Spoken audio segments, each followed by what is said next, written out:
Chers abonnés, bonjour. Bonjour à chacun. Bonjour à tous.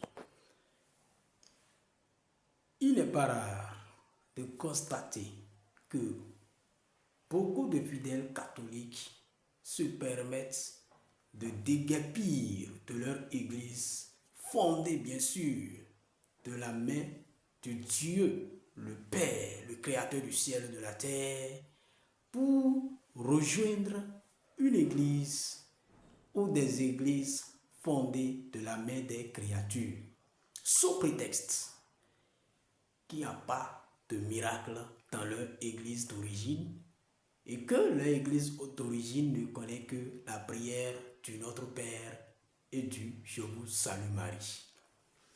Mais la question qui se pose est de savoir s'il faut servir Dieu parce qu'on est en quête d'un miracle ou le servir parce qu'on poursuit le salut de notre âme. La réponse à cette question est simple. Cherchez d'abord le royaume des cieux et la justice de Dieu, et le reste vous sera donné par surcroît, nous dit Jésus dans le livre de Matthieu au chapitre 7, au chapitre 6, verset 33. Donc, la première chose à retenir, c'est que si nous servons Dieu, si nous allons à l'église, ce n'est pas à cause d'un miracle quelconque. C'est à cause du royaume des cieux que nous servons Dieu. Il faut que cela soit clair dans la tête de tout chrétien. Si tu n'as pas encore compris cela, ça veut dire que tu es en erreur. Tu comprends mal Dieu. Donc, la première démarche qui s'impose est de prendre conscience que le royaume des cieux est primordial. Le service de Dieu est subordonné à la recherche du royaume des cieux et non au miracle. Jésus dit dans Marc 16, verset 16, « Ceux qui auront cru et seront baptisés seront sauvés. Ceux qui n'auront pas cru seront condamnés. » Jésus n'a pas dit « Ceux qui auront cru obtiendront des guérisons, des miracles. » Non, ça c'est secondaire. Et voici les signes qui accompagneront ceux qui auront cru. En mon nom, ils feront tel. Ils chasseront les démons, ils guériront les malades, ils obtiendront des guérisons. Si tu crois en Dieu, tu crois réellement en Dieu, toi-même tu seras capable de faire cela. Ce n'est pas qu'on le fera pour toi.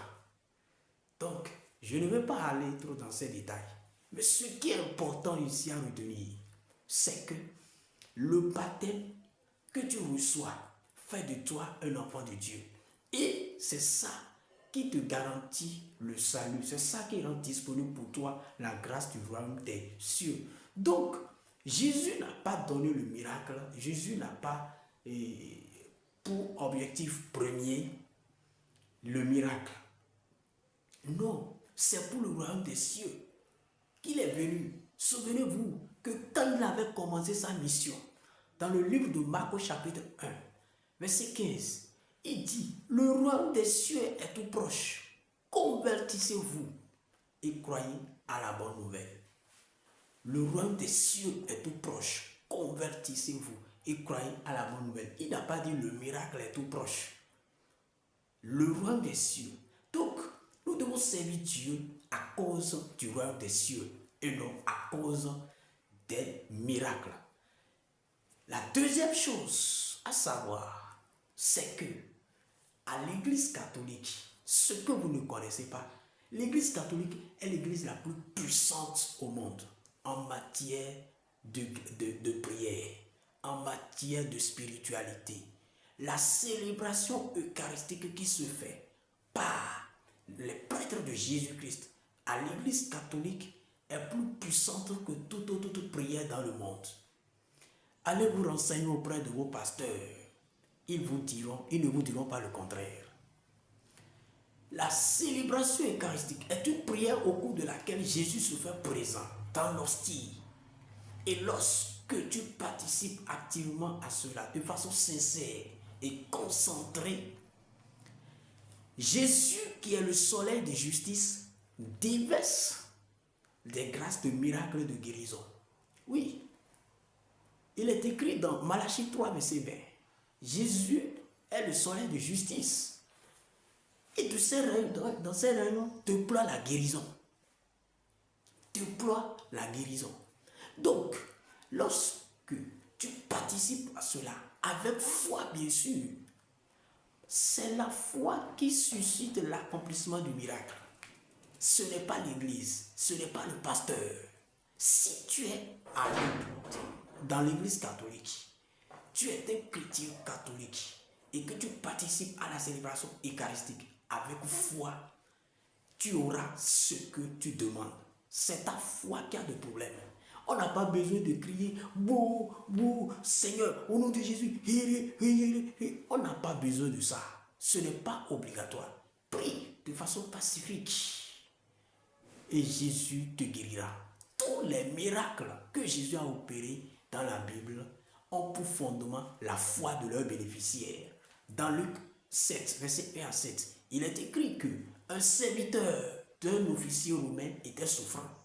Et l'officier romain a envoyé ses serviteurs chercher Jésus pour qu'il vienne guérir son serviteur. Et lorsque Jésus venait, il envoya à nouveau des gens dire à Jésus qu'il n'était pas digne que Jésus vienne jusqu'à chez lui, mais que de là où il est, qu'il prononce une seule parole et son serviteur serait guéri.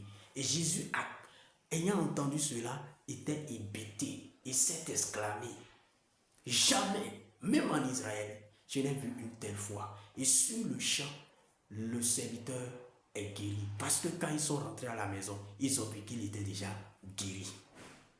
Lorsque nous prenons le livre de Marc au chapitre 2, verset 1 à 12, le miracle qui s'est produit là, pendant que les gens sont venus, ils ont percé le toit de la maison pour pouvoir descendre le paralytique devant Jésus.